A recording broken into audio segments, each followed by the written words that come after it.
Yo, what's up? We out here back at it again. Like, subscribe, and share. Noriako Corey Johnson, continuing this theme of solitude in nature, and we're going on to part 3 of my paper. We're focusing on the life of Christ. Now, this is kind of where it all comes together, but I have to say, even before I go into this, that the more time that I put in on this paper and just going through the experiences of Moses, David, and Jesus, I realized that there are a lot of different people in the Bible who've had very particular moments of solitude in nature with God. Whether it was Elijah or Elisha, you have Jonah in the belly of the whale. Imagine that. That's a moment of solitude in nature with God. Paul, he had his moments, and John, he had his moments as well. Like there are a lot. John the Baptist, of course, we talk about him a little bit in this video today. But it's something that we see all throughout the scripture. And I don't know, when I look at the Bible and I think of the things that have been included in there, the things that God-inspired writers chose to comment on, I don't think it's coincidence that that's there. I think there's a lot there for us to take advantage of that maybe we aren't taking the most advantage of, and we could stand to use a little bit more of. But anyway, without further ado, yes, I'm wearing a Christmas hat. Gymnastics team had a Christmas party tonight, so I just got back from that. But definitely did not want to end this night before talking about this video and getting this thing out there. So, talking about Christ. Now, Moses was a shepherd, David was a shepherd, and the Bible refers to Jesus as the Good Shepherd. So I talked about the type and antitype from David and Moses looking forward to Christ, and we see that he was foreshadowed by the two of them, and his life was specifically marked by this solitude in nature with God. I'm looking at my notes here. Let's see. So yeah, the story of Jesus is actually preceded by or forerun by John the Baptist. And what do we know about John the Baptist? He makes his claim to fame because he's out there in the wilderness, out there in solitude and nature with God, preaching the kingdom of heaven is at hand. And he even, when the Pharisees and people come and question, like, who are you? Are you a prophet? Like, what are you? He says, I'm the voice of one crying in the wilderness. This is hearkening back to an Old Testament verse, I believe in Isaiah, something like that. But again, the voice of one crying in the wilderness, the voice of one who's in solitude and nature with God, makes straight the way of the Lord. He's at hand. It's pretty awesome, and I don't think it's coincidental, again.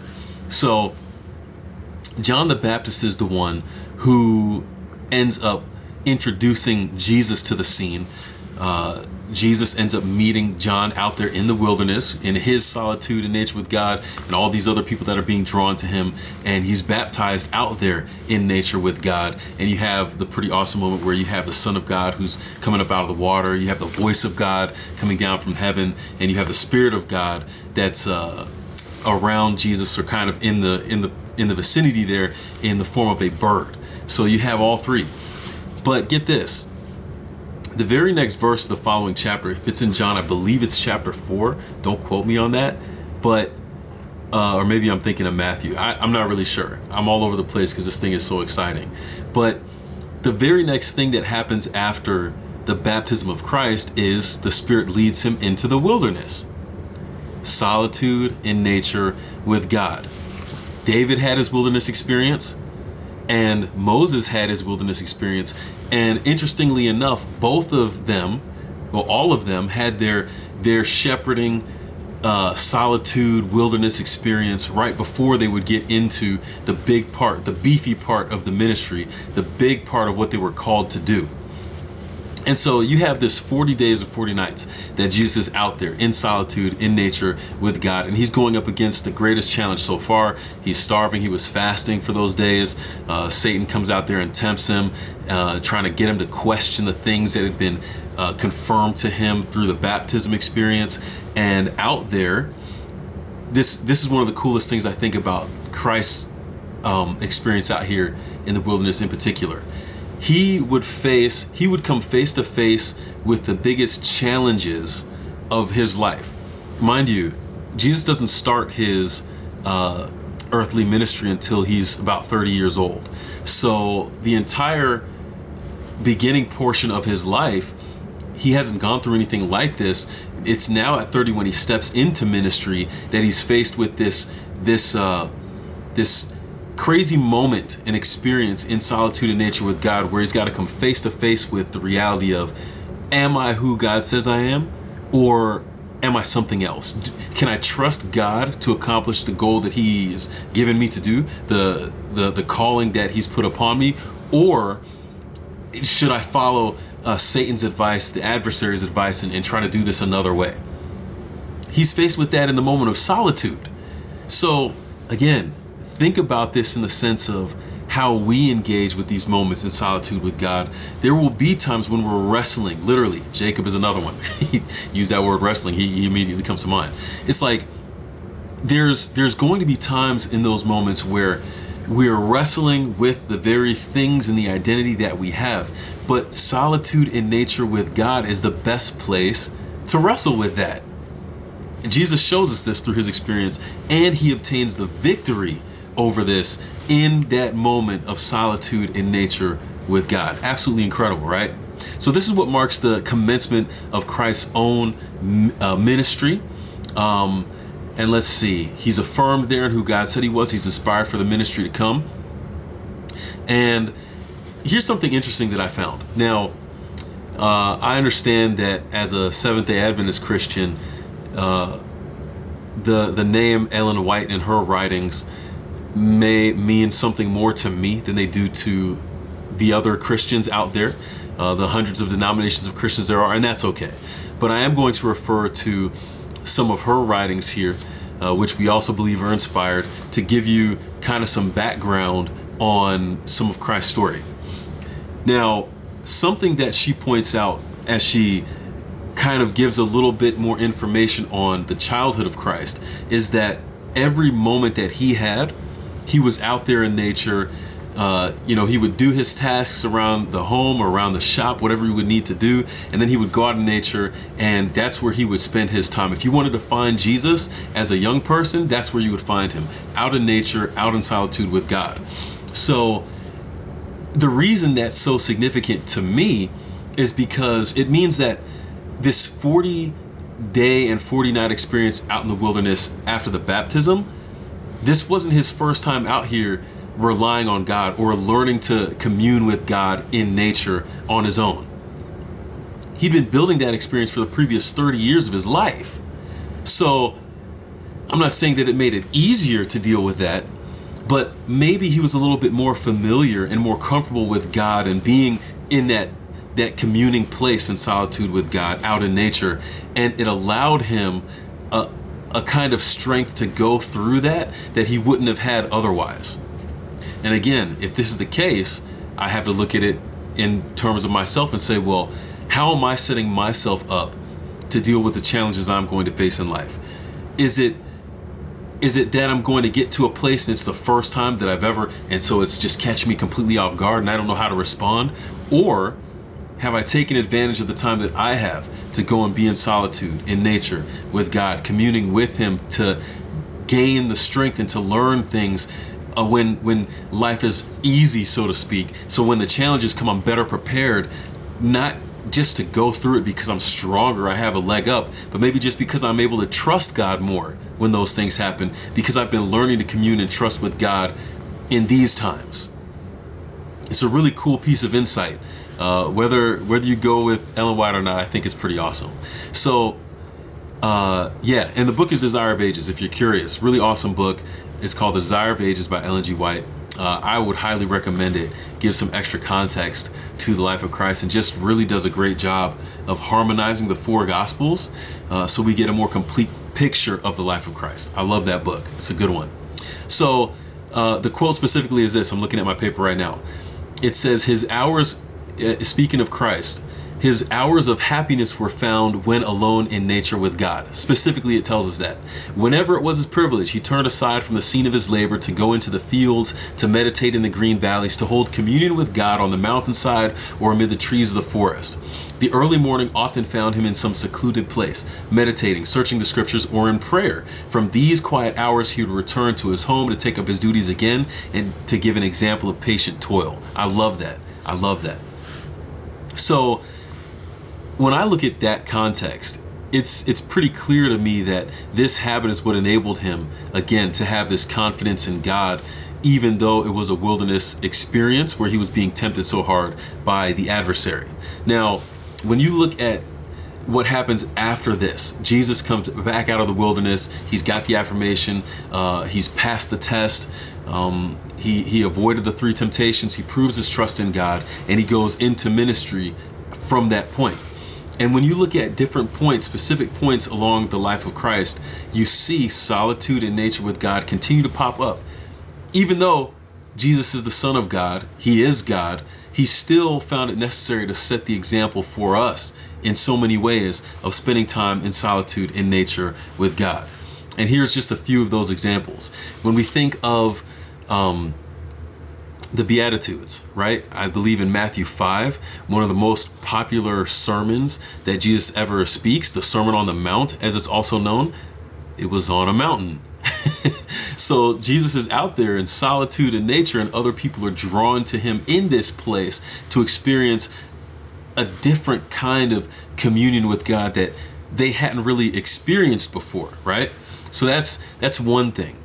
When you think about the disciples and some of the great miracles that they experienced, a lot of those experiences happened on the Sea of Galilee.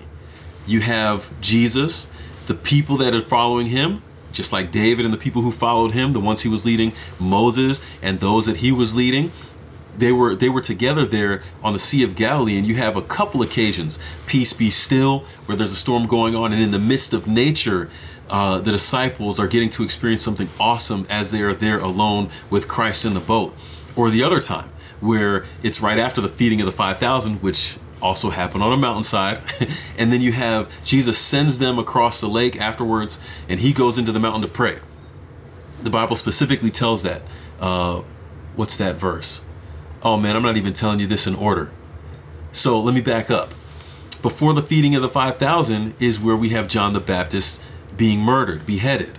And it's at the end of this that Jesus says to the disciples, come aside to a deserted place and let us rest a while. So you hear the call in Jesus' command or his request to the disciples that, hey, because of this pain that I'm going through, that we're going through, I need to go to this particular place, the deserted place, the place that for everyone else looking in, it seems like there's nothing there. And even the disciples later in the story will say the same thing, that this is a deserted place, there's nothing here. But maybe that was the point. With nothing there, there's no distraction, so you can commune with God more efficiently. You can get a little bit more personal with God in those moments. And I think that we would agree, there are some things that if you pray, there are some things that you're more willing to pray and confide in God when it's just you and God, as opposed to when it's you and everybody else and God. You know what I'm saying? So we see that happen here. Jesus is looking for the deserted place. He goes with the disciples. All the people follow him again into this special place. And it becomes a place where Jesus is able to have compassion on them and to preach to them and to heal them. And eventually that's where they're fed with the loaves, the 5 loaves and the 2 fish. 5? Yeah, that's right. 5 loaves and 2 fish. And there's the leftovers, and Jesus sends the disciples now across the Sea of Galilee. So they're out there in solitude, in nature, and they have an opportunity to experience God later. Jesus goes to the mountain to pray. He ends up walking to them there. Peter has his crazy experience out there in the middle of this lake, in solitude, in nature with God. Over and over and over again, we see this theme just continue to happen. And let's see, the next thing, the transfiguration of Christ upon the Mount of Transfiguration. It was on a mountaintop. And Peter and the few disciples that were there in solitude and nature with God, they say, oh, it's good that we were here. Yeah, because it's always good for us to be here in solitude, in nature with God, always. So Christ, all the way again through his experience and through his ministry, would find himself in these places of solitude and nature with God. So much so, you go down to the very end of Christ's ministry, and where do you find him? Gethsemane. in solitude in nature with God. He takes the few disciples, they break off from the rest, and then he leaves the 3 behind. And notice what he tells them, like, stay and pray with me. So he's trying to encourage them to take advantage of that time in solitude in nature with God to help kind of support him as he goes on further by himself to experience this time of solitude in nature with God. And again, in this place is where Christ finds the drive and the confidence in God and God's promise to go through, not my will, but yours be done. That's the kind of thing that happens in the place of solitude in nature with God. It is something supernatural because it's something that Jesus could not do on his own. He needed God to work through him to help him say, you know what, I can do this. So we see that Gethsemane was just that. That's where he finds his determination, his resolution, and his strength to continue through with something that he knows is going to be painful, even though he had done nothing wrong. Absolutely incredible. You continue on. It might be kind of a stretch to say that Jesus being on the cross was another instance of him being in solitude. You could say that he was in nature, and even saying with God, like he kind of felt that separation with God, which was kind of the point. So even though it might look like an instance where you could say that, I don't know if I would go as far to say it. However, after he's buried and in the tomb and raised from the dead, there's very interesting language that's used because the disciples actually Mary's the first one who goes to the tomb, and she's like, oh, well, it's empty. She's the one who would eventually go back and run to tell the disciples, and Peter and John would come later. But while she was there, she ends up noticing somebody who she thought was the gardener. Now, she's in this burial area, and there's a guy standing out there alone in nature, and he happens to be God. The guy that she mistook to be the gardener was Jesus walking around out there. And then Mary ends up having this awesome experience in solitude in nature with God, being the first one to see him risen. Absolutely incredible how the whole thing kind of goes.